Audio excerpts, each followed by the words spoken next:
चलिए सीधा मुद्दे पर आते हैं। सोचिए, एक ऐसी जगह जहां पूरी दुनिया से लोग सिर्फ और सिर्फ सीखने आते थे, जहां हजारों किताबें थीं, बड़े बड़े विद्वान पढ़ाते थे और जहां ज्ञान को ही सबसे बड़ी ताकत माना जाता था। ये कोई आम जगह नहीं थी। ये था बिहार की धरती पर स्थित महान नालंदा विश्वविद्यालय। आज के इस विश्लेषण में हम इसी ऐतिहासिक रहस्य को खंगालेंगे और साथ ही देखेंगे शिक्षा के उस जज्बे को जो कभी राख नहीं हो सकता। लेकिन इतने कमाल के इतिहास के साथ ना एक बहुत गहरा और सच कहूं तो एक बहुत ही दर्दनाक रहस्य जुड़ा हुआ है। जिसने भी थोड़ा बहुत इतिहास पढ़ा है उसके दिमाग में सवाल जरूर आता है कि आखिर नालंदा को राख में क्यों बदल दिया गया। दुनिया के सबसे बड़े शिक्षा केंद्रों में से एक का ऐसा दुखद अंत आखिर कैसे हुआ। भाग 1, नालंदा का प्राचीन गौरव। चलिए देखते हैं कि तबाही से पहले ये जगह आखिर थी कैसी। आप यहां पढ़ाए जाने वाले विषयों को देखिए। मैथ्स, मेडिसिन, फिलॉसफी, एस्ट्रोनॉमी से लेकर बुद्धिज्म तक, मतलब लिटरली सब कुछ। कहा जाता है कि हजारों विद्यार्थी और शिक्षक एक साथ इस विशाल परिसर में रहा करते थे। उस दौर में ज्ञान ही सबसे बड़ा पावर था और नालंदा उस पावर का सबसे बड़ा सेंटर।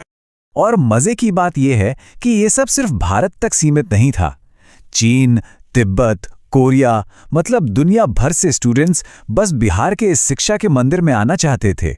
नालंदा की बौद्धिक संपदा का डंका पूरी दुनिया में बजता था। एक ऐसा इंटरनेशनल हब जिसका उस समय वाकई कोई मुकाबला नहीं था। भाग 2, बख्तियार खिलजी का हमला। अब आते हैं इतिहास के उस दुखद मोड़ पर।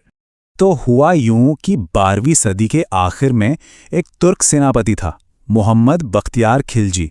उसने बिहार पर हमला कर दिया।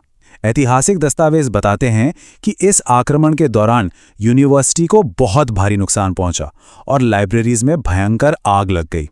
इसके बाद तो जैसे नालंदा वो सुनहरा दौर धीरे धीरे ढलता चला गया और ये महान केंद्र बस इतिहास के पन्नों में सिमट के रह गया। भाग 3, इतिहास बनाम मान्यताएं। अब यहीं पर इतिहासकारों की राय थोड़ी बढ़ जाती है। देखिए, नालंदा को क्यों जलाया गया, इस पर अलग अलग विचार हैं। एक तरफ तो पुख्ता सैन्य अभियानों के रिकॉर्ड्स हैं जो बताते हैं कि हाँ, लड़ाई के दौरान बौद्ध संस्थानों और ग्रंथों को भारी नुकसान हुआ था, कोलैटरल डैमेज जिसे कहते हैं। लेकिन दूसरी तरफ वो मशहूर कहानियां हैं। आपने भी शायद सुना होगा कि किताबें महीनों तक जलती रहीं। अगर हम एक बिल्कुल निष्पक्ष ऐतिहासिक नजरिए से देखें ना, तो इन लोकप्रिय दावों के पक्के सबूत काफी कम मिलते हैं।